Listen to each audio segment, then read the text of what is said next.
ওকে দেখো, তার মানে অর্থনর্মাল সিস্টেম কাকে বলে?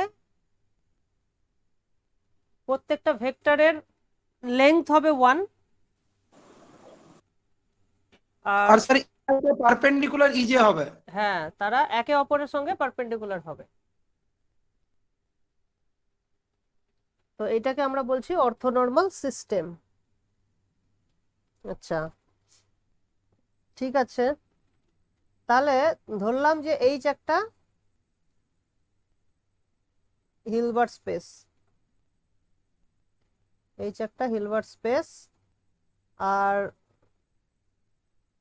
ই আই, আচ্ছা এখানে ই আই না নিয়ে আমরা e n, n belongs to natural number, মানে 1 2 আপ টু এরকম কাউন্টেবল সংখ্যক একটা অর্থনর্মাল সিস্টেম নিলাম in H. Then the following holds.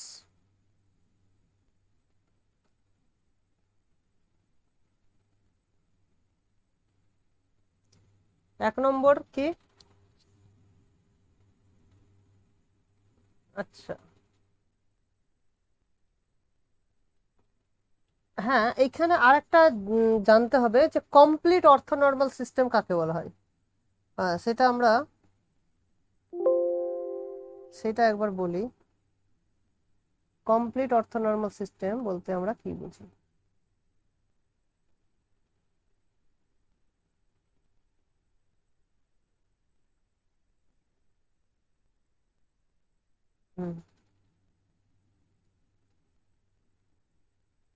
এইটা জানতে হবে যে complete অর্থনর্মাল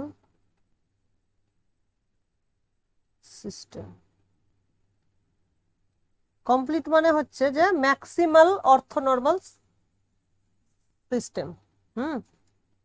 maximal orthonormal system, maximal orthonormal system, system is called complete orthonormal system.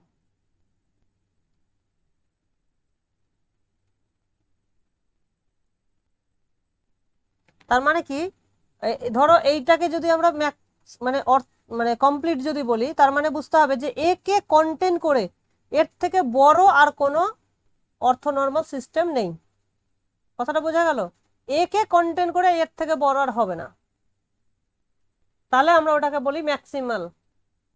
তোমরা নিশ্চয় ম্যাক্সিমালের কনসেপ্টটা মোটামুটি বুঝে গেছো, যে এটা ম্যাক্সিমাল হবে যদি একে এর থেকে বড় আর কেউ না থাকে, মানে একে কন্টেন করে আর বড় কোনো অর্থনর্মাল সিস্টেম যাতে আমরা না পাই। এরকম সিচুয়েশন হলে সেটাকে আমরা বলি কমপ্লিট অর্থনর্মাল সিস্টেম। ব্যাপারটা বোঝা গেছে? তো কমপ্লিট অর্থনর্মাল সিস্টেম হলে কি হয়, তাহলে এইটাকে আমরা নিলাম ধরো কমপ্লিট, না এটা লিখছি না, কমপ্লিট লিখছি না, এটা লিখবো যে এটা যদি কমপ্লিট হয়, ইজ কমপ্লিট, তার মানে এটা কি হবে? কমপ্লিট হওয়া মানে এগুলো ইকুইভ্যালেন্ট হবে, the ফলোইংস R equivalent.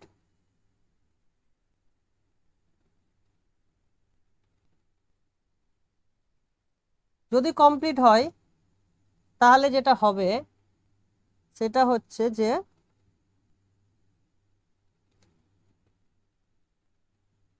Zero for all I, যদি প্রত্যেকটা ইআই এর সঙ্গে ডট প্রোডাক্ট যদি জিরো হয় এক্স এর, তাহলে ইমপ্লাই করবে এক্স ইজ জিরো, তাহলে ইমপ্লাই করবে এক্স ইজ জিরো। ঠিক আছে, মানে এইভাবে ব্যাপারটা তোমরা ভাবতে পারো যে আর থ্রিতে আই জে কে এই তিনটা ভেক্টরের সঙ্গে যদি ডট প্রোডাক্ট কোনো একটা এক্স এর জিরো হয়, তাহলে এক্স ভেক্টরটা ইটসেলফ জিরো হবে, ঠিক কি না? এটা আর থ্রিতে তোমরা নিশ্চয়ই বুঝতে পারছো যে আই জে কে তিনটা ভেক্টরের সঙ্গেই ডট প্রোডাক্ট জিরো, তাহলে সেই ভেক্টরটা হ্যাজ টু বি জিরো। তার মানে আই জে কে হলো একটা complete orthonormal system in r three. ওই রকমই এখানে হচ্ছে। তাহলে আর কি হবে? নেক্সট হচ্ছে এক্স কে তাহলে তুমি এগুলোর একটা কম্বিনেশন আকারে লিখতে পারবে, ঠিক আছে, কিন্তু এই কম্বিনেশনটা ফাইনাইট নাও হতে পারে।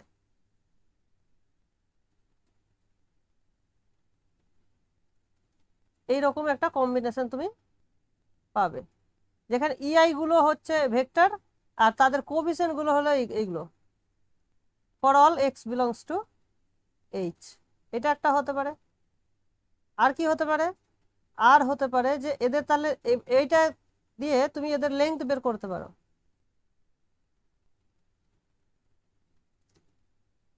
লেংথের স্কোয়ার ইজ ইকুয়ালস টু হবে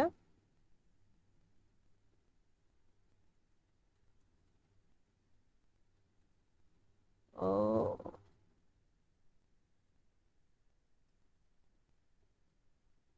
আমি একটু মানে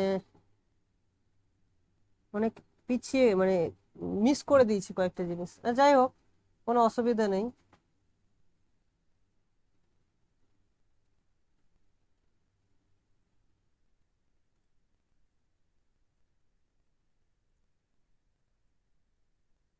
এটার সঙ্গে সমান হয়ে যাবে।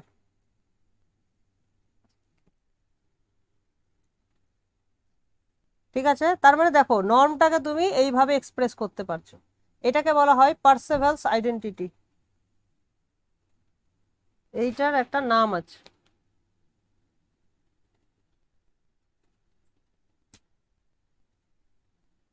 পার্সেভালস আইডেন্টিটি।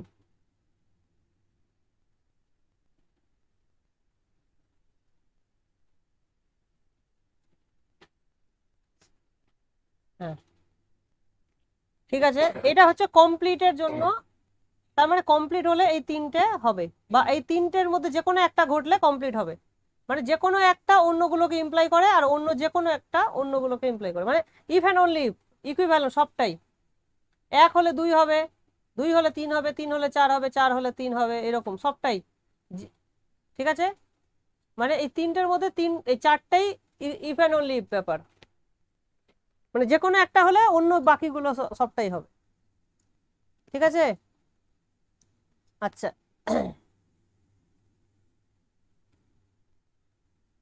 ওই চার, হ্যাঁ বলো। স্যার 4 নম্বর কন্ডিশনটা যে পার্সেবল আইডেন্টিটি।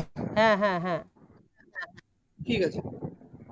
এটা কমপ্লিটের ক্ষেত্রে ঘটছে আর কি।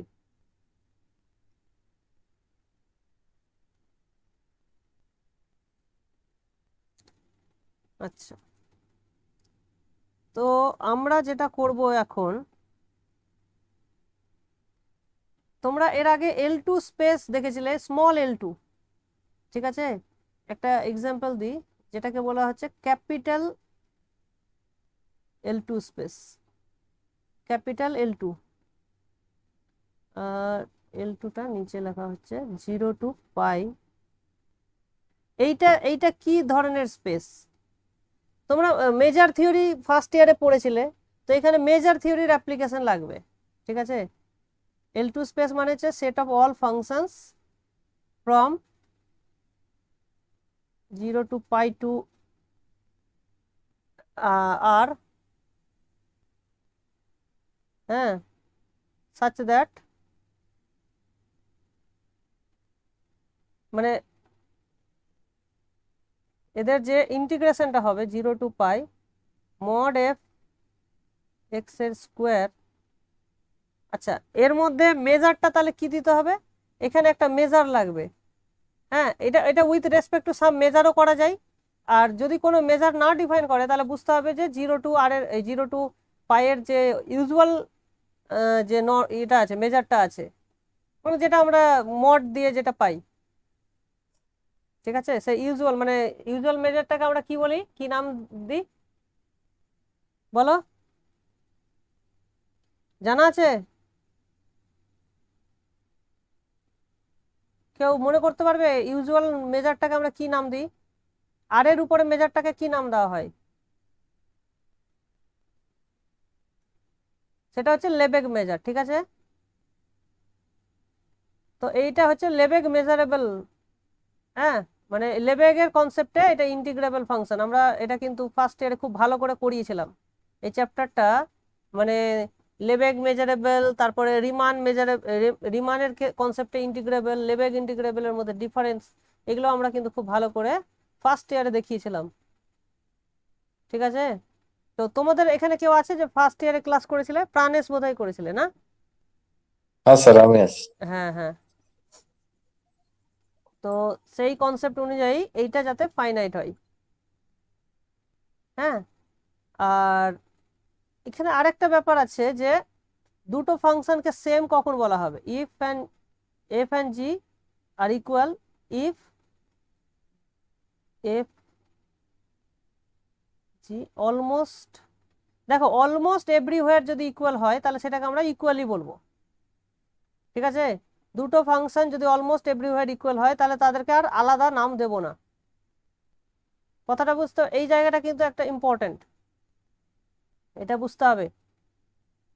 দুটো ফাংশন যদি অলমোস্ট এভরিওয়্যার ইকুয়াল হয় তাহলে তাদেরকে আমরা, মানে বেসিক্যালি একটা যদি তুমি করো, মানে রিলেশন তৈরি করো যে এফ আর জি যদি অলমোস্ট এভরিওয়্যার ইকুয়াল হয় তাহলে এফ আর জি কে রিলেটেড বলবো, তাহলে সেটা একটা ইকুইভ্যালেন্স রিলেশন হবে। তাহলে তার প্রত্যেকটা ক্লাসগুলোকে এক একটা ফাংশন হিসাবে ডিনোট করা হচ্ছে। ঠিক আছে, তো L2 স্পেস হচ্ছে সেটা বল ক্লাসেস। এখানে আমরা জাস্ট ফাংশনই লিখছি, এটা মনে মনে তাহলে বুঝে নাও যে দুটো ফাংশন যদি অলমোস্ট এভরিওয়্যার ইকুয়াল হয় তাহলে তাদেরকে আমরা আলাদা ডিস্টিংক্ট ফাংশন হিসাবে চিহ্নিত করছি না। এই হচ্ছে ব্যাপার, তো এইটা মনে রাখতে হবে। ওকে, এই এই যে সেটটা হলো, এই সেটের উপরে আমরা কি করছি? ইএন গুলো ডিফাইন করছি। ইএন হচ্ছে এইভাবে ডিফাইন হচ্ছে। আচ্ছা, এখানে তার আগে আমাকে জানতে হবে যে এখানে মেজার ইনার প্রোডাক্টটা কিভাবে ডিফাইন হচ্ছে। তাহলে দুটো ফাংশন কে আমরা ইন্টিগ্রেস মানে ডট প্রোডাক্ট করছি, তার ডেফিনেশন হচ্ছে এটা 0 to 2 pi f ft gt dt. দেখো অনেক সময় L2টা আবার কমপ্লেক্স ভ্যালুডও হয়, এটা হচ্ছে real valued L2 space. Complex valued যদি হতো তাহলে এখানে আমরা এফটি জিটি বার নিতাম। ঠিক আছে, কমপ্লেক্স ভ্যালুড হলে জিটি বার নিতে হতো। এখানে যেহেতু আমরা রিয়েল ভ্যালুড নিচ্ছি সেই জন্য কোনো বার দেওয়ার দরকার হচ্ছে না। এইটা হচ্ছে আমাদের তোমার ইনার প্রোডাক্ট। এবার তুমি চেক করতে পারো এটা একটা ইনার প্রোডাক্ট হবে। মাথায় রাখতে হবে যে দুটো ফাংশন ইকুয়াল হবে যদি এটা হয়। তার মানে এখান থেকে দেখো তুমি যদি এফ আর জি সেম ধরে নাও আর যদি জিরো করো, এফ আর এফ জিরো মানে এটা কি? তার মানে বোঝা যাচ্ছে যে f square t dt is zero. কিন্তু এইটা মানেই যে এফ ফাংশনটা জিরো হবে তার তো কোনো মানে নেই। তোমরা একটা জিনিস খেয়াল করো যে আমি ধরো একটা ফাংশন লিখছি এরকম, ভালো করে নোট করবে যে এফ এক্স ইকুয়ালস টু এইভাবে আমরা লিখছি যে এফ এক্স এর ভ্যালু হচ্ছে 0 যদি এক্স নট ইকুয়ালস টু π/2 আর 1 যদি এক্সটা π/2 হয়। তার মানে পুরোটা 0 থাকছে এক্সেপ্ট π/2। তাহলে মানে এই ফাংশনটা কন্টিনিউয়াস কিন্তু নয়। কিন্তু এই ফাংশনটার ক্ষেত্রে তুমি যদি দেখো স্কোয়ার করো 0 হবে, কিন্তু ফাংশনটা কি 0 হচ্ছে? হচ্ছে না। কিন্তু একটা মাত্র পয়েন্টে, তাহলে দেখো এই ফাংশনটা পুরোটার সঙ্গে 0, শুধু একটা মাত্র পয়েন্ট বাদ, এবং যে পয়েন্টটাতে বাদ তার মেজার কত? 0। একটা পয়েন্টের মেজার তো 0 হয়, তাহলে 0 সেটের বাইরে কিন্তু এটা 0 ফাংশন। সুতরাং এটাকে আমরা 0 ফাংশন হিসাবেই ট্রিট করব। মানে 0 ফাংশনের সঙ্গে এই এফ ফাংশনটা অলমোস্ট এভরিওয়্যার ইকুয়াল হচ্ছে, শুধুমাত্র একটা 0 সেটের মানে 0 মেজারের সেটে ইকুয়াল হচ্ছে না। তো সেইগুলোকে আমরা ইগনোর করব, এটা এখানে বলার কথা। ঠিক আছে, তো ওইটা মাথায় রেখে আমরা বলতে পারছি যে এটা হওয়া, এটা 0 হওয়া মানেই, সো এফ এফ 0 হওয়া মানেই কিন্তু এফটাকে আমরা 0 অলমোস্ট এভরিওয়্যার এটা এটা ধরতে পারো। তার মানে এফটা বেসিক্যালি 0। মানে জিরোর ক্লাসে থাকছে। ঠিক আছে, এই জায়গাটা কিন্তু ভালো করে খেয়াল রাখতে হবে। আচ্ছা, তাহলে এখান থেকে তোমরা বুঝতে পারছো যে নর্ম অফ এফ এর স্কোয়ার যেটা হবে সেটা হচ্ছে 0 to 2 pi f² t dt। এটা হচ্ছে যে কোনো ফাংশনের নর্ম এইভাবে ডিফাইন করা হচ্ছে। এটাকে বলা হচ্ছে L2 নর্ম। L2 norm. ঠিক আছে, তো এইটার ক্ষেত্রে আমাদের একটা কোশ্চেন এখান থেকে, ভালো কোশ্চেন একবার এতেও এসছিল, সিএসআইআর নেটে এসছিল, তো ওটাকে আলোচনা করব।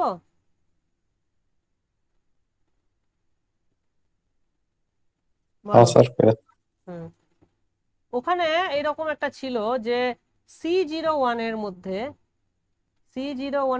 একটা নর্ম দেওয়া ছিল, হ্যাঁ, বা মেট্রিক দেওয়া ছিল DFG। এটা দেওয়া ছিল integration 0 to 1 mod ft minus dt to the power. মানে দেখো অনেকটা এইরকমই না, এই এই এই ডিস্টেন্স থেকে কিন্তু এই নর্মটা, এই মেট্রিকটা আসে, এই নর্মটা থেকে, এই নর্মটা থেকে কিন্তু এই ডিস্টেন্সটা আসছে। তো দেখাতে হবে যে so that D is not complete। তাহলে L2 নর্মের রেসপেক্টে C01 is not complete। এটা তোমাদের জেনে রাখাও দরকার, এটা পরীক্ষাতেও আসতে পারে যে এইটার রেসপেক্টে কমপ্লিট কি কমপ্লিট নয়। ঠিক আছে, তাহলে একটা খেয়াল রাখবে, হ্যাঁ, যে C01 is complete with respect to sup norm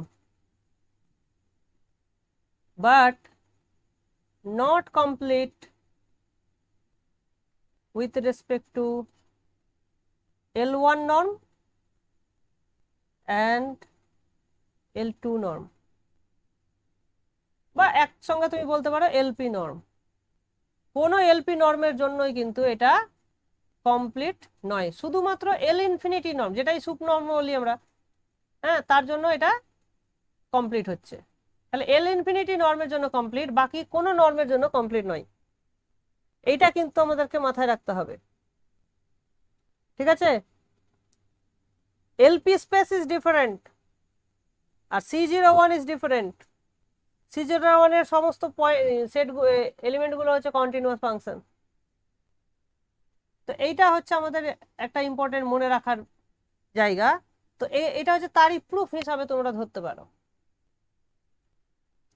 তো তার জন্য আমি অত ডিটেলসে যাচ্ছি না প্রুফের, বাট তোমাদের একটা আইডিয়া আমি দিতে পারছি যে consider fn C01 to R defined by, দেখো আমি ছবির মাধ্যমে প্রথমে দেখাই fnটা কি। এটা হচ্ছে 0, এটা হচ্ছে 1, এটা হচ্ছে হাফ। এখান থেকে ভ্যালুটা ডিফাইন করো 1। আমি কালার চেঞ্জ করে দিই। এটা হচ্ছে 1, হাইট হচ্ছে 1। আর এখানে তুমি যদি 1/n পয়েন্ট নাও, মানে হাফ মাইনাস 1/n, মানে জাস্ট 1/n, এইটুকু ডিস্টেন্স হচ্ছে 1/n ডিস্টেন্স। তাহলে এই পয়েন্টে আমার ফাংশনটা হচ্ছে জাস্ট এই স্ট্রেট লাইন, আর এখান থেকে 0। তার মানে কি, তার মানে fnx-টা যদি আমরা লিখি 0 যখন x এর ভ্যালু 0-র থেকে বড়, lesser equals to half minus 1/n, তাহলে এর মধ্যে 0 হচ্ছে। আচ্ছা, এবার 1/2 মাইনাস n থেকে হাফের মধ্যে ফাংশনটা স্ট্রেট লাইনের ইকুয়েশনটাকে স্যাটিসফাই করবে। তাহলে যখন half minus 1/n lesser equals to x lesser equals to half, তখন হবে স্ট্রেট লাইনের ইকুয়েশন। আচ্ছা, এই স্ট্রেট লাইনের বৈশিষ্ট্যটা কি, যে এক্স এর ভ্যালু যদি হাফ মাইনাস 1/n হয় তাহলে 0 দেবে। তার মানে ডেফিনেটলি ওইটা half minus 1/n minus x, কারণ এক্স এর জায়গায় তুমি যদি এই ভ্যালুটা বসাও তাহলে 0 হয়ে যাবে। তার মানে এইটা একটা ফ্যাক্টর থাকবে, এইটা একটা ফ্যাক্টর থাকবে, রাইট? এর সঙ্গে কোনো একটা কিছু মাল্টিপ্লাই হবে।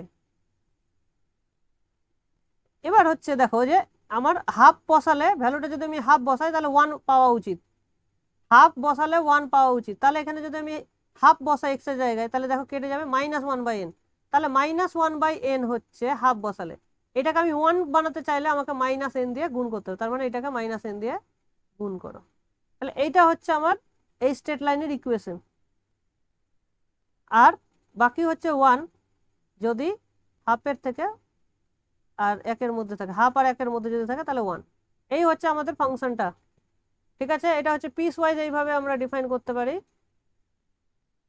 এইবার দেখো একটা জিনিস কনসিডার করো যে এই যে ফাংশনগুলো দেখো আস্তে আস্তে কি হচ্ছে, যত n এর ভ্যালু তুমি বাড়তে থাকবে এই ফাংশনটা কি হয়ে যাবে, একটা এই ফাংশনে কনভার্জ করবে। দেখো কোথায় কনভার্জ করবে, কনভার্জ করবে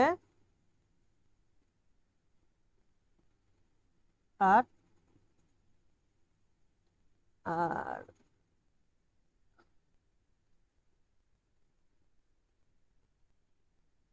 এক্স্যাক্টলি হাফ পয়েন্টের প্রবলেম হয়ে যাবে।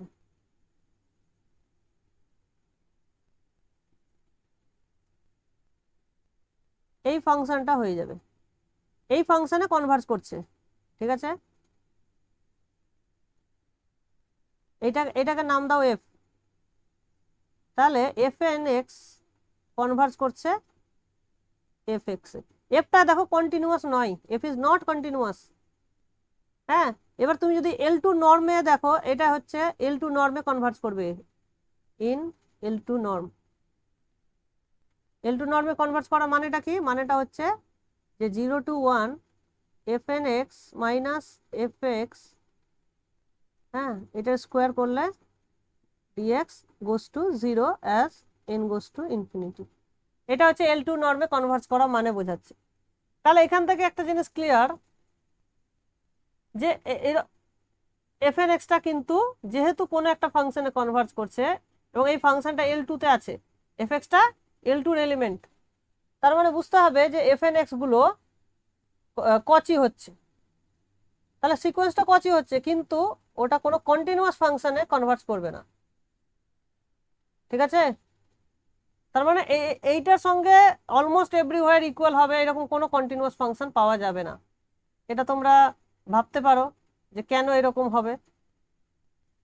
হ্যাঁ, আমি রিসেন্টলি একটা সিরিজ চালু করব সিএসআই নেটের সলিউশনের, সেখানে আমরা এটাকে আমি চাইবো যে ওটা ডিটেলসে ডেসক্রাইব করতে, মানে এই জিনিসটা আমি ডিটেলসে আরো বলবো, ঠিক আছে?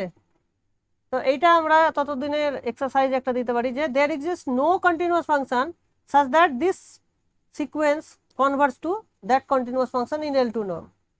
তার মানে এখান থেকে বোঝা যাচ্ছে যে fn is Cauchy but not convergent in C01. তার মানে C01 is not complete with respect to L2 norm. বোঝা গেল? এইটা কিন্তু মাথায় রাখতে হবে আমাদের, এটা এসছিল কিন্তু আমরা এখানে L2 নিচ্ছি, এই স্পেসটা কিন্তু কমপ্লিট। হ্যাঁ, এই স্পেসটা complete with respect to L2 norm, কিন্তু C01টা বা C0 পাইটা কমপ্লিট নয়। আচ্ছা, তো এইটা গেল, ওই পার্টটা গেল। এবার যেটা আমরা করতে চাইছি যে এখানে আমি কয়েকটা ফাংশন ডিফাইন করতে চাইছি। ENT হচ্ছে ENT একটা সেট অফ কন্টিনিউয়াস ফাংশনস আমরা ডিফাইন করতে চাইছি, বা L2 ফাংশন হিসাবে ডিফাইন করতে চাইছি। E0 ফাংশনটা কিভাবে ডিফাইন হবে, কনস্ট্যান্ট ফাংশন হবে, এটা 1/√2π,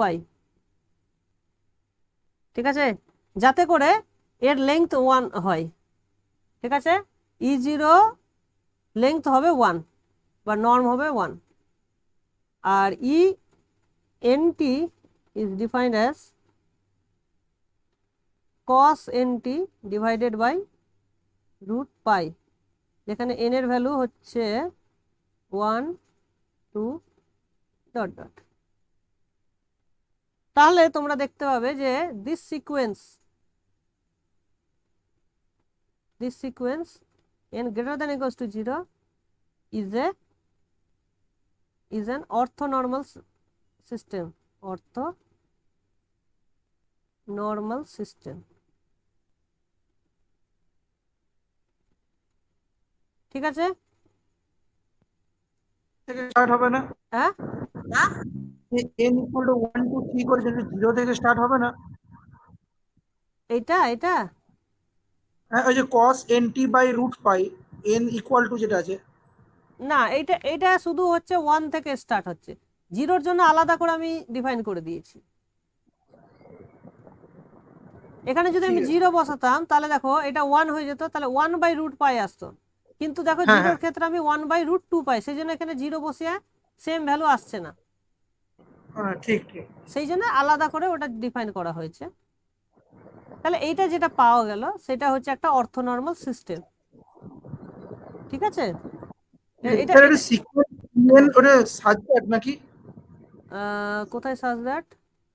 ওই সিকোয়েন্স en যেটা লিখেছেন তারপরে যে সাইনটা। এটা এমনি কিছুই না ওটা। ঠিক আছে। আচ্ছা, এইটা যে অর্থ নর্মাল তার জন্য তোমাকে চেক করতে হবে যে ডিফারেন্ট প্রত্যেকটা লেংথ 1 হচ্ছে কিনা, সেটা তোমাকে ইন্টিগ্রেশন করে দেখতে হবে। আর দুটো ডিফারেন্ট ফাংশন যদি আমি নিই en আর em যদি নিই, তাদের ইন্টিগ্রেশন 0 আসছে কিনা, তাদের প্রোডাক্টের ইন্টিগ্রেশন 0 আসছে কিনা, সেটা তোমাকে চেক করতে হবে।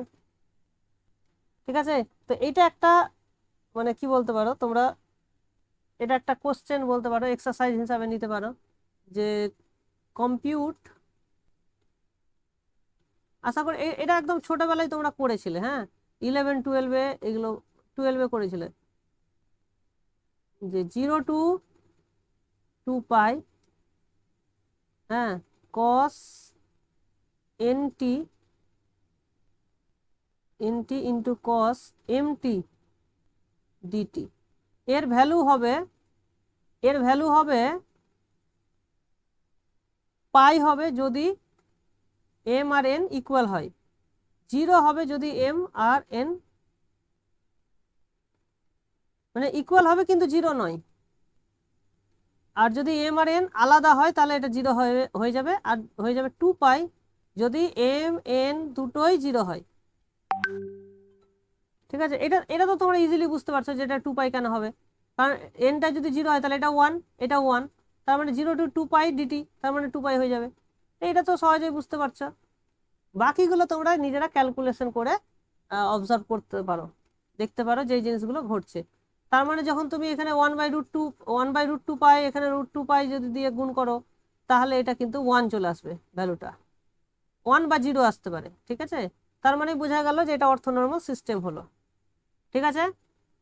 তো এটা আমি ভেরিফাই করছি না, এটা তোমরা নিজেরা ভেরিফাই করে নেবে। আচ্ছা, এবার theorem, an orthonormal system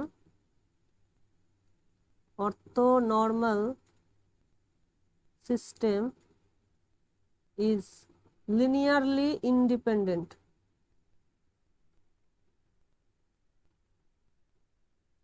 অর্থনর্মাল system সবসময় লিনিয়ারলি ইন্ডিপেন্ডেন্ট হবে। ঠিক আছে? এটা দেখানো খুব সহজ, কেন যে আমি জাস্ট ধরো একটা সলিউশন করি, লেট en বি অর্থনর্মাল ধরলাম, তাহলে কনসিডার CI বা CI EI, I এর ভ্যালু 1 2, যে কোনো ফাইনাইটলি মেনি নিয়ে তুমি এটাকে 0 করছো, এইটা সলিউশন হিসাবে দেখছো যে কোন কোন CI এর জন্য এটা 0 হবে। আচ্ছা, এবার এইটাকে ধরো সি জে ই জে দিয়ে তুমি, দুটো তো ভেক্টর, এইটাও তো বাঁ দিকেটাও ভেক্টর ডান দিকেটাও ভেক্টর, দুটোকে তুমি সি জে ই জে দিয়ে ডট প্রোডাক্ট করো। তাহলে এরকম করছি, ধরো আমি সিআই সিআই ইআই ই জে এটা দিয়ে ডট করো, তাহলে এটা জিরোর সঙ্গে ই জে হবে, জিরোর সঙ্গে ডট প্রোডাক্ট করলে জিরোই হবে। তাহলে এবারে নাম্বারে চলে আসলাম, আমরা কমপ্লেক্স নাম্বারে চলে আসলাম। আচ্ছা, এবার যেহেতু এটা লিনিয়ার, প্রথম ভেক্টরের রেসপেক্টে এটা লিনিয়ার হয়, ফার্স্ট কোঅর্ডিনেটের রেসপেক্টে, তাহলে কি হয়ে যাবে জিনিসটা, তাহলে এটা ভেঙে যাবে। তাহলে ভেঙে গেলে সামেশন সিআই, সিআইটা বাইরে চলে যাবে, আর এখানে থাকবে ইআই ইন্টু ইজে। আচ্ছা দেখো, এইবার ইআই ইজে জিরো হবে যদি I not equals to J, এই সামটা কিন্তু আই এর উপরে, হ্যাঁ, যেটা কিন্তু ফিক্সড, 0 টু, আচ্ছা 1 টু n করেছি আমরা, ঠিক আছে, 1 টু n, ওকে। তাহলে যখন আই এর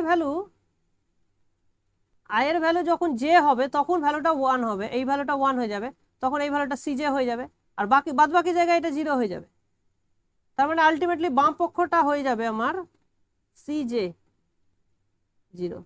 তার মানে দেখো, এটা আমি জে এর ভ্যালু যদি 1 থেকে জে অবধি, 1 থেকে n অবধি যাই বসাই না কেন, সবটাই তখন 0 হয়ে যাবে। তার মানে এটা true for all j equals to 1 to n অবধি। তার মানে কি, যে শুধুমাত্র জিরোর জন্য হচ্ছে, তার মানে লিনিয়ারলি ইন্ডিপেন্ডেন্ট, প্রুভড হয়ে গেল। ইআইস আর লিনিয়ারলি, লাস্ট লাইনটা আবার বলুন স্যার। কোন জায়গাটা, এই জায়গাটা, লাস্ট লাইন। এটা হ্যাঁ স্যার। এটা এটা দেখো, এক্সাম্পল হিসাবে আমি তোমাকে যদি তিনটে ভেক্টর নিয়ে দেখাই তাহলে বুঝতে পারবে। ধরো একটা E1 E2 E3, ঠিক আছে, এটা হচ্ছে মানে অর্থ নর্মাল। আচ্ছা, এবার তুমি কনসিডার করছো a E1 plus b E2 plus c E3 is equals to 0। এবার এর সঙ্গে তুমি E1 এর সঙ্গে ডট করো,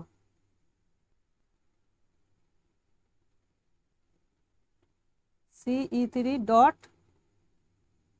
E1, ডট মানে আমরা এইভাবে করতে পারি, তাহলে এটা 0 ডট E1, সেটা 0ই হবে। আচ্ছা, এটাকে এবার তুমি ভাঙো, এটাকে ভাঙলে কি হবে, এ ইন্টু E1 E1, এবার হবে b into E2 E1 plus c into E3 E1 equals to 0।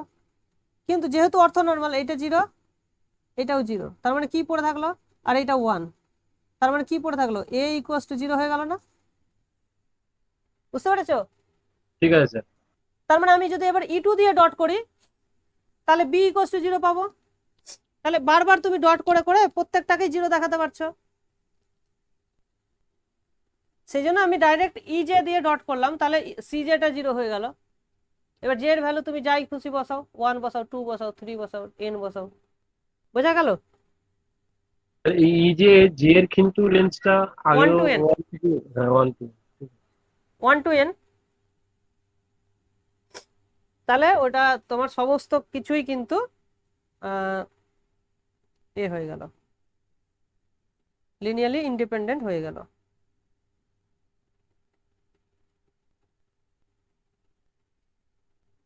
এটা খুব মানে দারুণ রেজাল্ট এবং খুব সহজ রেজাল্ট।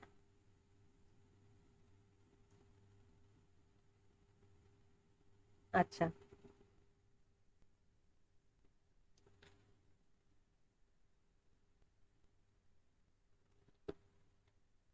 এখানে ডেফিনেশন হিসাবে দেখো,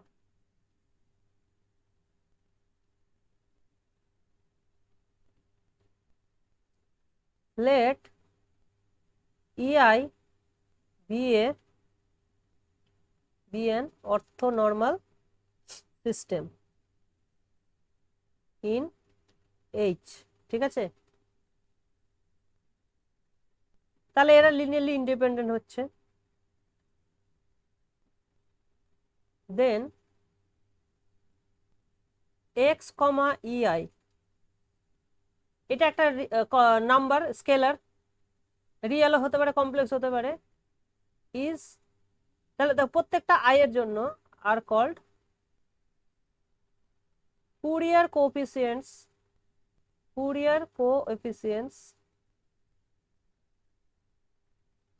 of x with respect to EI, ঠিক আছে? তাহলে এগুলোকেই বেসিক্যালি ফুরিয়ার কোএফিসিয়েন্ট বলা হচ্ছে। তাহলে Fourier coefficient is nothing but যে এক্সটাকে তুমি যদি এই ইআই গুলোর লিনিয়ার কম্বিনেশন আকারে লেখো তাহলে যে কোএফিসিয়েন্ট গুলো পাওয়া যাবে সেগুলোকেই বলা হচ্ছে ফুরিয়ার কোএফিসিয়েন্ট। জিনিসটা বুঝতে পারছো? তুমি লিনিয়ার অ্যালজেব্রার রেসপেক্টে ব্যাপারটা ভাবো, তাহলে জিনিসটা ইজি মনে হবে। শুধু একটা ডিফারেন্স এখানে আছে, লিনিয়ার অ্যালজেব্রার সঙ্গে এখানে একটাই ডিফারেন্স আছে। ডিফারেন্সটা কি? লিনিয়ার অ্যালজেব্রায় যে কোনো কম্বিনেশন ফাইনাইট সংখ্যক কম্বিনেশন ছিল, কারণ ওখানে আমরা ফাইনাইট ডাইমেনশন নিয়ে কাজ করতাম। এখানে কিন্তু লিনিয়ার কম্বিনেশন গুলো ইনফাইনাইট হতে পারে। ইনফাইনাইট হতে গেলেই তখন একটা কনভার্জেন্সের একটা গল্প আসবে। কথাটা বুঝতে পেরেছো? তো এই যে এই যে কোএফিসিয়েন্ট গুলো পেলাম, তাহলে ফাইনাইট সংখ্যক কোএফিসিয়েন্ট আমরা নাও পেতে পারি, কাউন্টেবল সংখ্যক কোএফিসিয়েন্ট পাওয়া যেতে পারে। এই হচ্ছে গল্প, এটাই হচ্ছে ডিফারেন্স।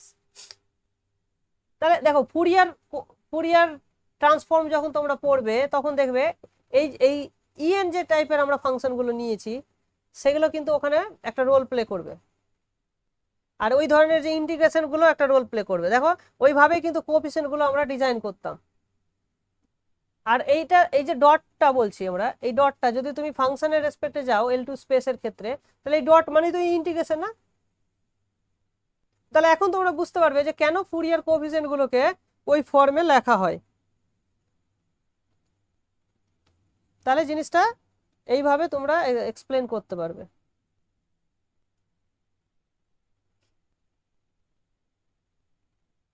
আচ্ছা,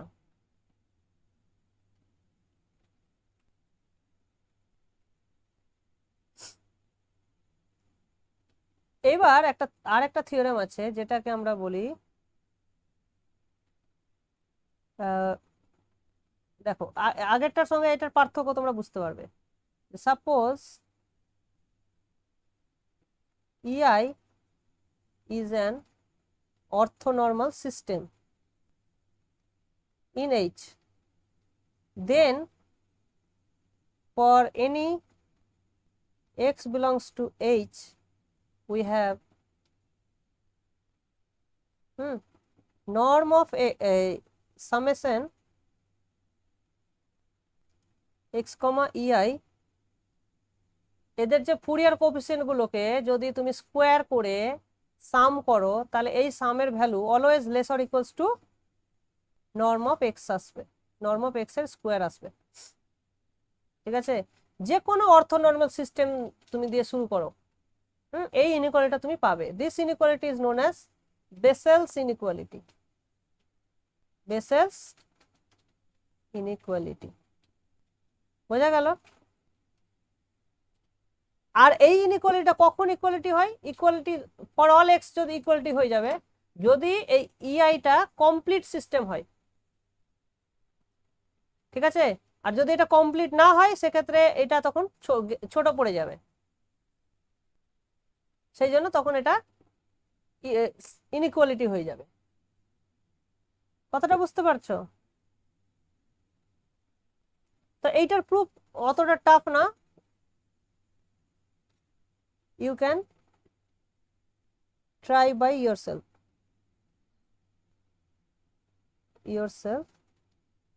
এখানে তুমি তোমাদের বইয়ের হেল্প নিতে পারো, নিয়ে এটা দেখতে পারো যে এটা হচ্ছে কিনা। ঠিক আছে? তাহলে এটা তোমরা দেখতে পাবে।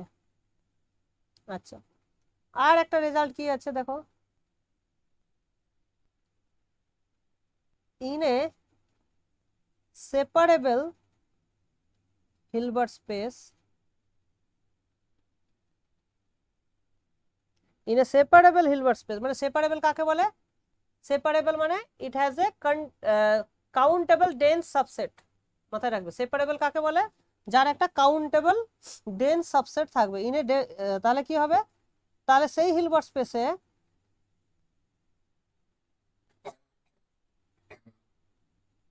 any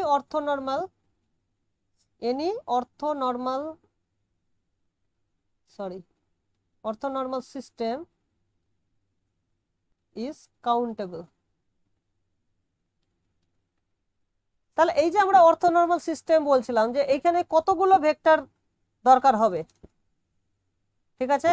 একটা হিলবার্ট স্পেসে ধরো তুমি একটা অর্থোনর্মাল সিস্টেম বানাচ্ছো, তো সেই অর্থোনর্মাল সিস্টেমটা যদি তুমি ধরো কমপ্লিট করতে চাইছো, তাহলে কতগুলো ভেক্টর দরকার হতে পারে?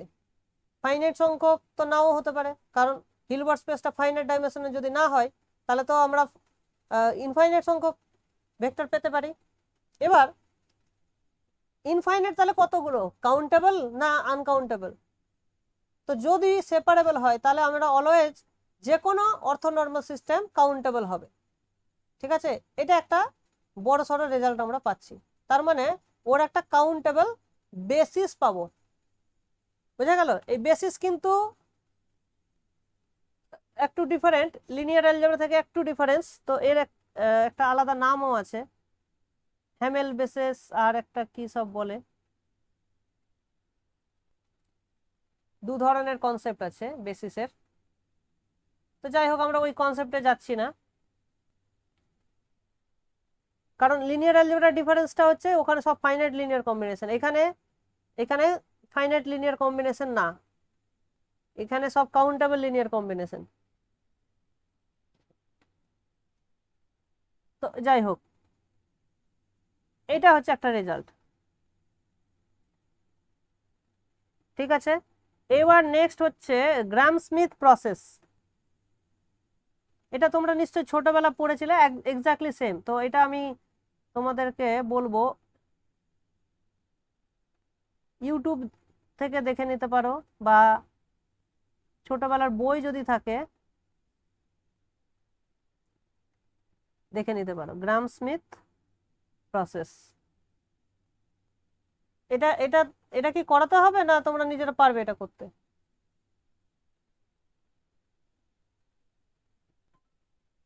পারবো স্যার। পারবে তো? হ্যাঁ স্যার। হুম, এটা তোমরা করে নিও নিজেরা, এটা তোমাদেরকে আমি হোমওয়ার্ক দিলাম, ডু ইট ইয়োরসেলফ, ঠিক আছে?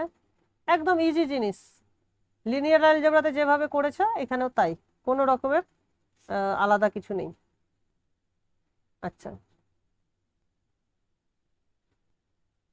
তাহলে এবার আমরা কমপ্লিট ব্যাপারটা বলে ফেললাম। কমপ্লিটের ক্ষেত্রে তাহলে কি হচ্ছে, এই ইনইকুয়ালিটিটা ইকুয়ালিটি হয়ে যাচ্ছে, তখন সেটাকে পার্সেভালস আইডেন্টিটি বলছি। ইকুয়াল হয়ে গেলে আইডেন্টিটি, আর যদি ইনইকুয়ালিটি থাকে তাহলে বেসেলস ইনইকুয়ালিটি। আর কমপ্লিট অর্থোনর্মাল সিস্টেমটাকে আমরা বেসিস বলছি, বুঝতে পেরেছো?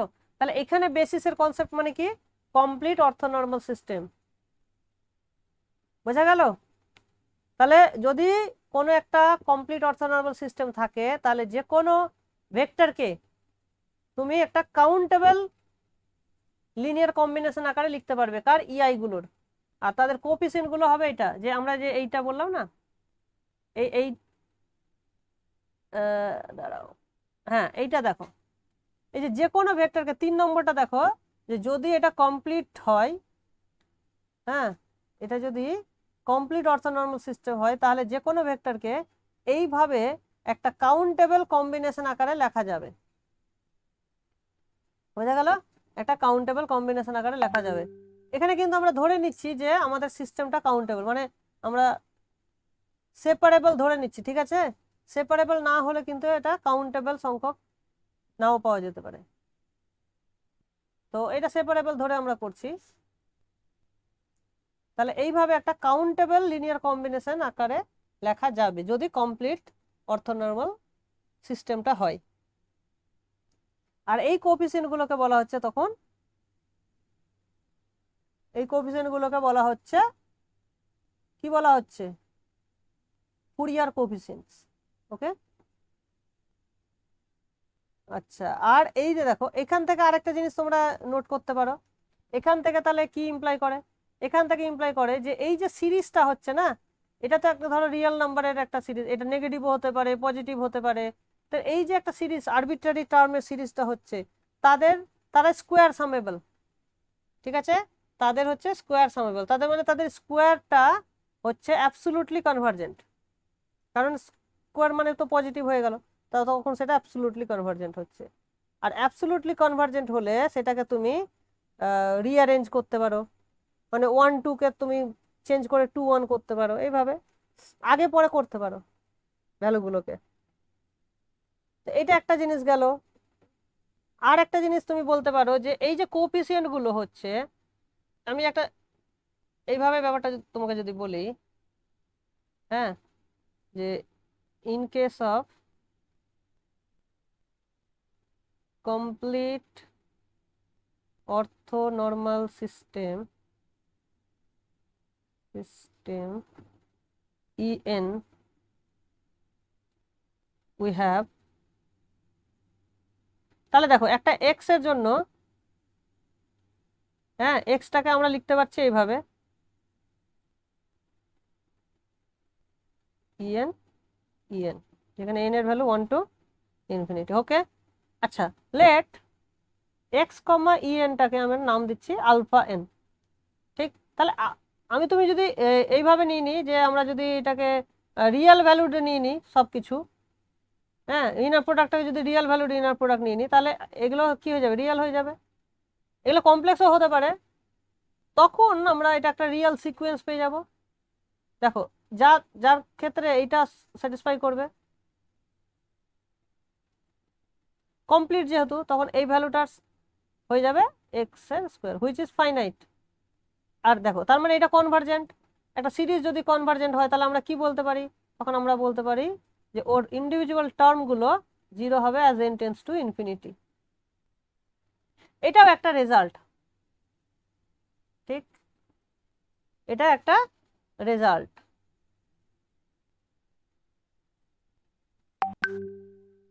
এখান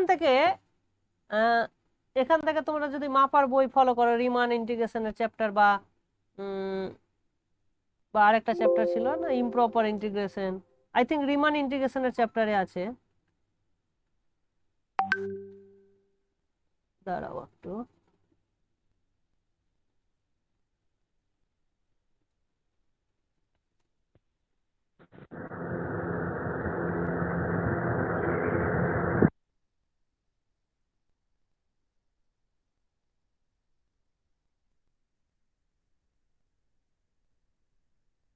দাঁড়া একটু, নট রেসপন্ডিং হচ্ছে। দেখো রিমান ইন্টিগ্রেশনে দেখো আমরা, হ্যালো স্যার, হ্যাঁ বলো। লেট লেট থেকে জিনিসটা বুঝতে পারলাম না যে কিরকম ভাবে হলো। লেট থেকে কি করলাম, কোথায় লেট? লাস্টের লাইন, লাস্টের, লেট হ্যাঁ তো এইটা, লাস্টের দিক থেকে 3rd নম্বর লাইনটা। আচ্ছা, এইটা, হ্যাঁ হ্যাঁ হ্যাঁ হ্যাঁ, এই যে কোএফিসিয়েন্ট গুলো পেলে এটাকে আমি নাম দিচ্ছি আলফা এন, হ্যাঁ, তারপরে পার্সেভালস আইডেন্টিটি, এটা হচ্ছে পার্সেভালস আইডেন্টিটি, কারণ আমরা কমপ্লিট ধরে নিয়েছি, রাইট। তাহলে এটা ইকুয়াল হবে, তার মানে এটা ফাইনাইট হচ্ছে। এটা একটা সিরিজ হিসাবে ভাবো, এবার তুমি সিরিজ অফ রিয়েল নাম্বারে ভাবো, যে একটা সিরিজ যেটা কিনা কনভার্জ করছে। তাহলে একটা সিরিজ যদি কনভার্জ করে, তুমি ভাবো না, এরকম যদি আমরা লিখি না যে এক্সএন যদি কনভার্জ করে, কনভার্জেন্ট ইমপ্লাই করে এক্সএন গোস টু 0, করে কিনা? এই রেজাল্টটা আমাদের জানা আছে তো, কচি কন্ডিশন থেকে আমরা পাই, ওখান থেকে এটা বলা যাচ্ছে যে আলফা এনটা 0 হবে, ঠিক আছে? ঠিক আছে। হ্যাঁ, এই রেজাল্টটাকে তুমি যদি এর উপরে কাজে লাগাও, এই যে আমরা যেখানে করছিলাম, হ্যাঁ, এই যে এই রেসপেক্টে যদি কাজে লাগাও, হ্যাঁ, তাহলে একটা ভালো জিনিস পাবে, যে ওখান থেকে আমরা এটা বলতে পারবো যে for any continuous function F, function F belongs to C01, আচ্ছা C0 পাই করে দিচ্ছি, পাই না 2 পাই, 2 পাই, হ্যাঁ, we have integration 0 to 2 pi f t into cos n t d t, এইটাকে তুমি যদি আলফা এন নাম দাও, ঠিক আছে, then alpha n goes to 0 as n tends to infinity. এইরকম একটা দেখবে, এইরকম একটা রেজাল্ট তোমাদের বইয়ে, এসকে মাপার রিয়াল অ্যানালিসিস বইয়ের, হ্যাঁ, রিমান ইন্টিগ্রেশনের চ্যাপ্টারে এইরকম একটা রেজাল্ট করে দেওয়া আছে। তো এই রেজাল্টটাই হচ্ছে এই রেজাল্টটা, যে Fourier coefficient goes to 0 as N goes to infinity. হ্যাঁ, এটাই হচ্ছে কারণ। আর এখানেই তোমরা দেখলে যে এগুলোই তোমাদের অর্থনর্মাল সিস্টেম তৈরি করছে। আর এই ডটটা মানেই হচ্ছে, এইটা হচ্ছে তোমার ওই ফুরিয়ার কোএফিসিয়েন্টের, এটা তাহলে ফুরিয়ার কোএফিসিয়েন্ট, তাহলে ফুরিয়ার কোএফিসিয়েন্টটা গোস টু 0। বুঝতে পারছো? এটাই হচ্ছে রিজন ওখানকার, মানে কেন রেজাল্টটা হচ্ছে। তাহলে এটা একটা ব্রডার পিকচার তোমার সামনে এটা মানে দেখা যাচ্ছে আর কি। বুঝতে পেরেছো? তো এই হলো একটা গল্প ফুরিয়ার কোএফিসিয়েন্টের। মানে দেখো তোমার হিলবার্ট স্পেস, ফুরিয়ার কোএফিসিয়েন্ট দেখো কতটা কানেক্টেড। বুঝতে পেরেছো? এটাই আমার এখানে বলার ছিল।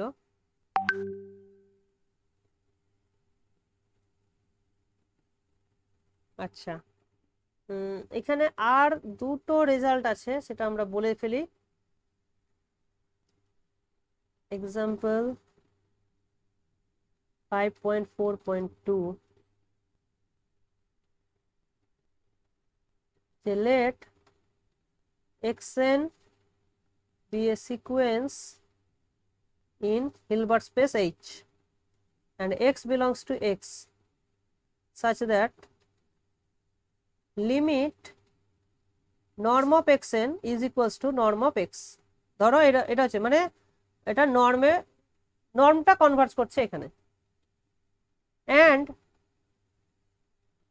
limit xn, x, এদের ইনার প্রোডাক্টটা, তার লিমিট যদি নাও, সেইটা ধরো এটা হচ্ছে, দুটো কিন্তু আলাদা জিনিস। হ্যাঁ, এটা মানে হচ্ছে xn, xn, তার লিমিটটা হচ্ছে x, x, আর এখানে বলছে xn, x, তার লিমিটটাও x, x। তার মানে এই দুটো যদি সেম হয় তাহলে then we can say that xn limit of xn is equals to x। হ্যাঁ, এইটা আবার if and only if in Hilbert space limit xn minus x, xn minus x goes to 0, বা এইভাবে ভাবতে পারো, মানে মানে তাদের ডিস্টেন্সটা দেখো, তাই না, মেট্রিক, এদের নর্মটা গোস টু 0 হবে, মানে ডিস্টেন্সটা, তাই না। কোনো একটা সিকোয়েন্স আরেকটা পয়েন্টে কনভার্ট করছে, তার মানে এটা কি, xn মাইনাস এক্সটা 0-তে কনভার্ট করে, আর xn সামথিং গোস টু 0, তার মানে তার norm goes to 0 even only. ঠিক আছে, তো এই জিনিসটাই হচ্ছে, যদি নর্মটা কনভার্জ করে এবং তাদের ডট উইথ এক্স, সেটাও যদি এক্স ডট এক্স এ কনভার্জ করে, তাহলে সিকোয়েন্সটাই কনভার্জ করবে এক্স এ। এটা একটা রেজাল্ট, এটার প্রুফ খুব অতটা কঠিন না, তোমরা এটা দেখে নাও। আমি জাস্ট রেজাল্টগুলোকে এখানে পয়েন্ট আউট করছি। আচ্ছা, in a Real Hilbert space, হ্যাঁ, norm of x is equals to norm of y,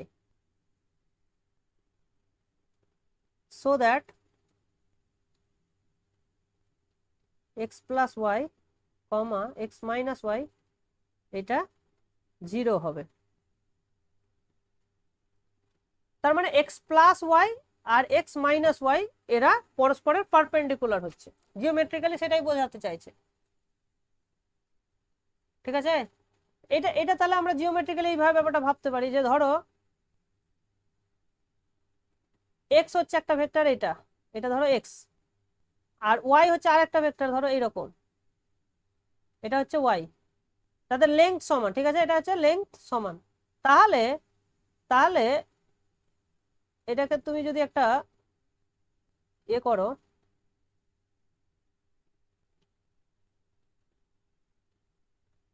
এটা এটা তাহলে কি হবে, এক্স প্লাস ওয়াই, এটা তাহলে এক্স প্লাস ওয়াই, আর এক্স মাইনাস ওয়াই কোনটা হবে, এইদিকে তুমি মাইনাস নিয়ে আসো, এটা তাহলে মাইনাস ওয়াই, আর এইটা তখন এক্স মাইনাস ওয়াই হয়ে যাবে। তাহলে এইটা আর এইটা তখন কি হবে, পরস্পরের 90 ডিগ্রি অ্যাঙ্গেল করবে। বুঝতে পেরেছো? এইটা হচ্ছে জিওমেট্রিক ইন্টারপ্রিটেশন।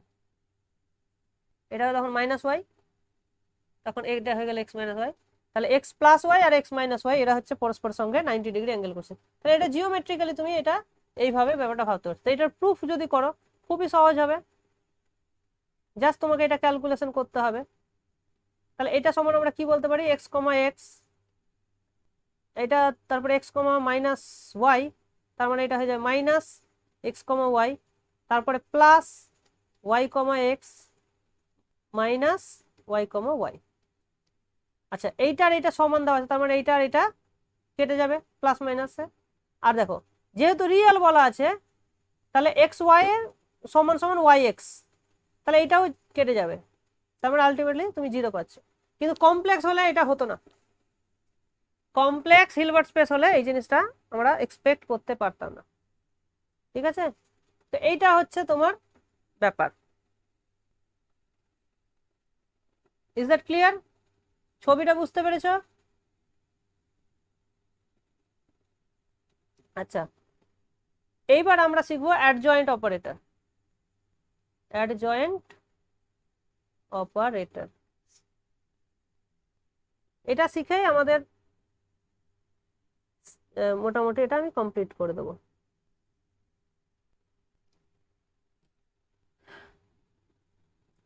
আচ্ছা দেখো, প্রথমে আমরা যেটা শিখবো সেটা হচ্ছে বিডি, এটা কি বিডি এইচ কমা এইচ, তার মানে এটা হচ্ছে set of all, set of all, বাবা এখন আবার কে জয়েন করছে,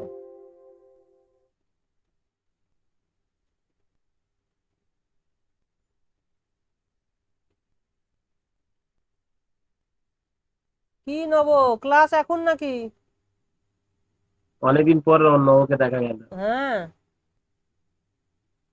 নব ভেবে নিয়েছে অনলাইন। হ্যাঁ স্যার, ওই স্যার ভিডিও গুলা দেখা যাচ্ছে, একটু ওই সমস্যার জন্য একটু ডিস্টার্ব হচ্ছে আর কি। ঠিক আছে, এসেছো যখন কিছুক্ষণ সময় থাকো আমাদের সঙ্গে। মানে এরপর আর অসুবিধা হবে না, এরপর করা যাবে, মানে একটু সমস্যা ছিল, এখন অবশ্য সুস্থ আছে। আচ্ছা, হ্যাঁ তোমার বাবা বলছিল অসুস্থ না? হ্যাঁ হ্যাঁ হ্যাঁ, ওইটার জন্যই আচ্ছা এখন অবশ্য অনেকটা সুস্থ হয়েছে আর কি। আচ্ছা, তাহলে এটা হচ্ছে set of all bounded linear function, linear operator, bounded linear operator from H to H. হ্যাঁ, এই এই ধরনের জিনিস আমরা তোমার নন লিনিয়ার স্পেসেও পড়েছি, তো একই ডেফিনেশন, ওখানেও যা ছিল এখানেও তাই। লিনিয়ার বলতে আমরা কাকে বুঝি সেটাও জানি। ঠিক আছে, তো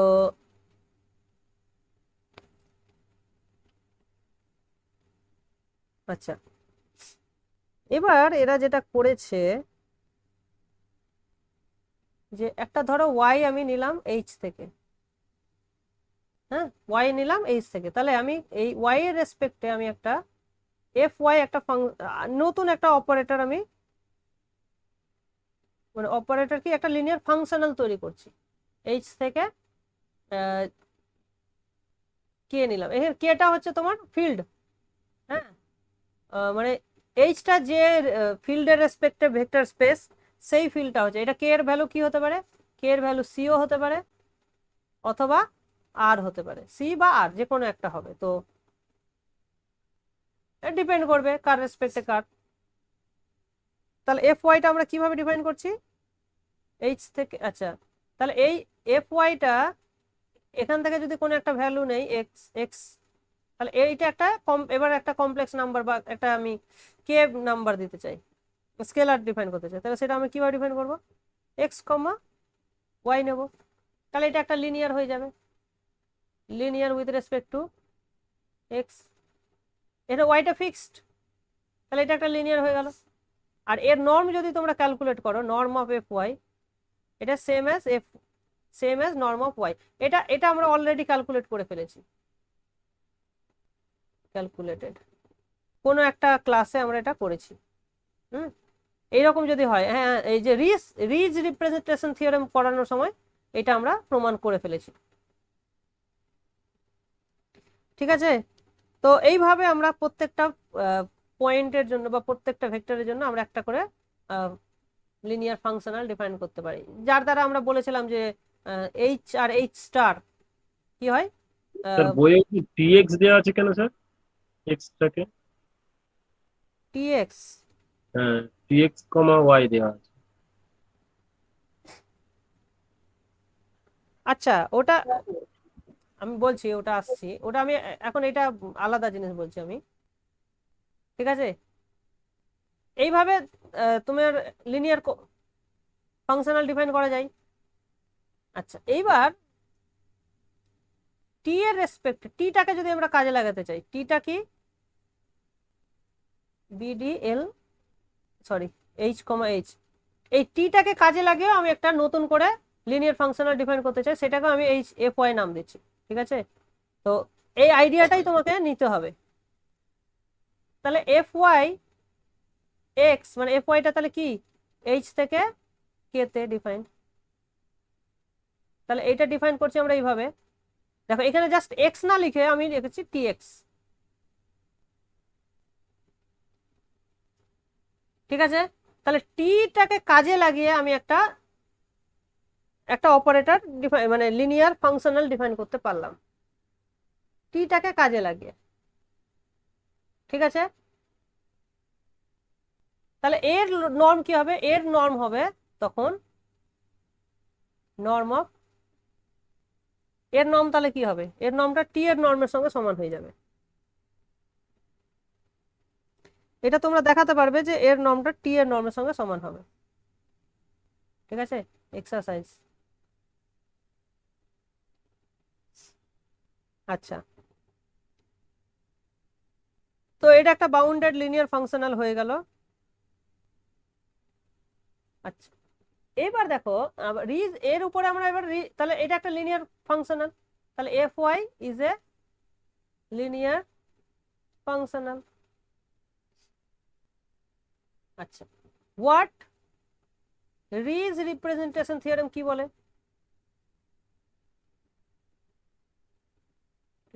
থিওরেম সেজ, তাহলে রিজ রিপ্রেজেন্টেশন থিওরেম বলে যে যে কোনো লিনিয়ার ফাংশনালকে আমরা, তাহলে এফ ওয়াইটা একটা লিনিয়ার ফাংশনাল কিনা, তাহলে দেয়ার এক্সিস্ট এ জেড পাবো আমরা belongs to H such that f y of x, এটাকে লেখা যাবে x comma z, x comma z লেখা যাবে for all x belongs to H. ঠিক, তার মানে আমরা কি পাচ্ছি, অতএব আমরা দেখতে পাচ্ছি যে এফ এ ওয়াই এক্সটার ভ্যালু আমরা ডিফাইন করেছি টি এক্স কমা ওয়াই, তাহলে t x comma y is same as x comma z for, এবং এই জেডটা হচ্ছে ইউনিক, এই জেডটা ইউনিক, তার মানে given a T we get a unique Z such that this relation will hold. ঠিক, তাহলে এইটাকে আমরা ছক করে এইভাবে বলতে পারি যে given a bounded linear operator t from h to h we get a unique z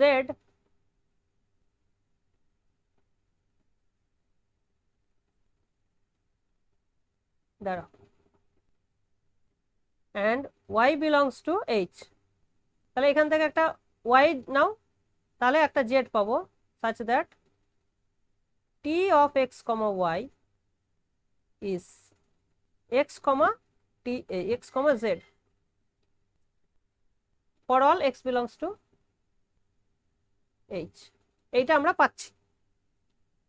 তাহলে somehow t এর সঙ্গে এই z এর একটা কানেকশন আছে,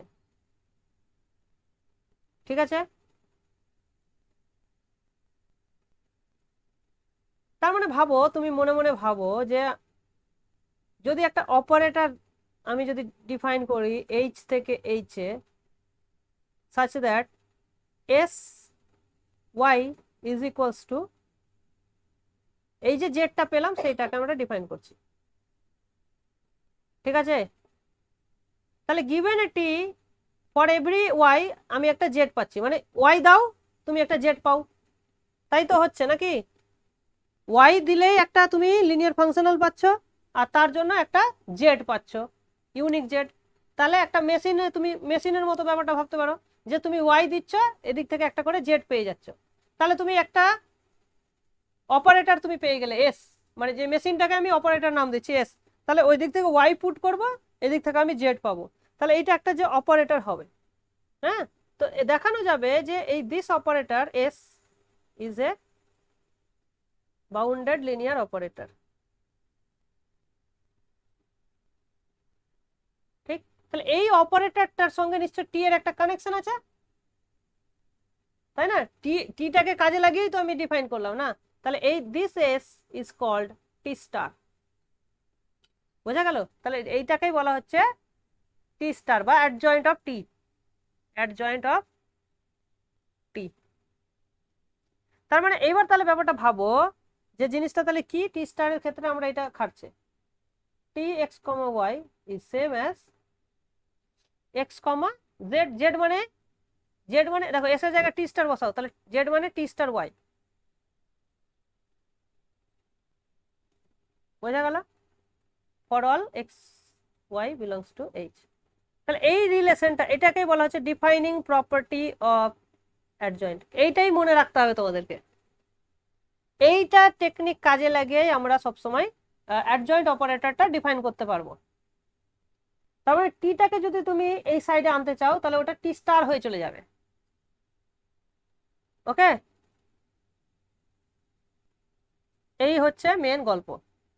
তাহলে টিটা সাইড চেঞ্জ করলে টি স্টার হয়ে যাবে। এইটা কাজে লাগিয়ে আমরা কিন্তু যে কোনো টি স্টার ডিফাইন করতে পারবো, ঠিক আছে? আচ্ছা, আর বাকি রেজাল্ট গুলো আমি যদি বলে দিই এখান থেকে, যেগুলো তোমাদেরকে মনে রাখতে হবে।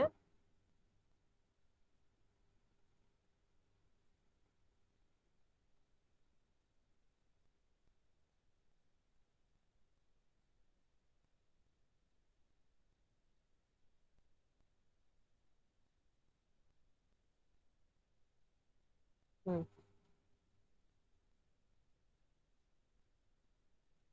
তাহলে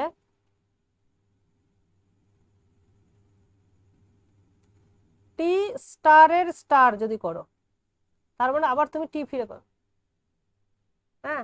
আর নর্ম অফ টি আর norm of t star same হবে, হ্যাঁ? এটা হবে। আর কি কি আছে? আচ্ছা, অ্যালজেব্রা অফ অ্যাডজয়েন্ট,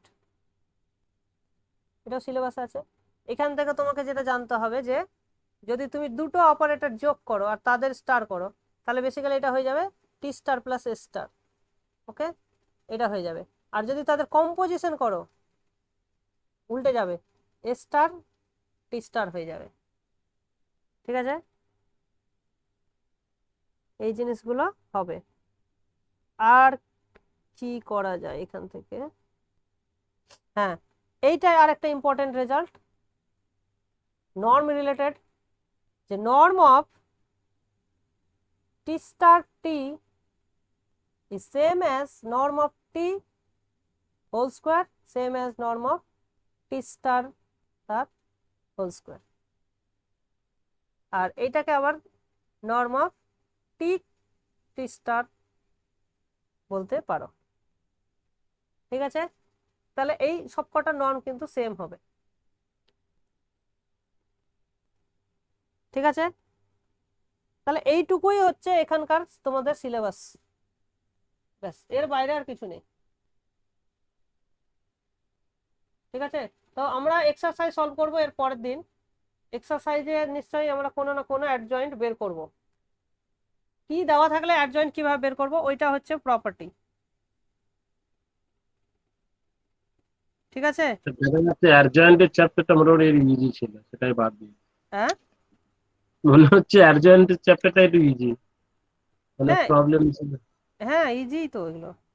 কিন্তু সেটা বাদ দিয়ে দিয়েছে, মানে যতটুকু করার করেছে হ্যাঁ সেটা বাদ হ্যাঁ,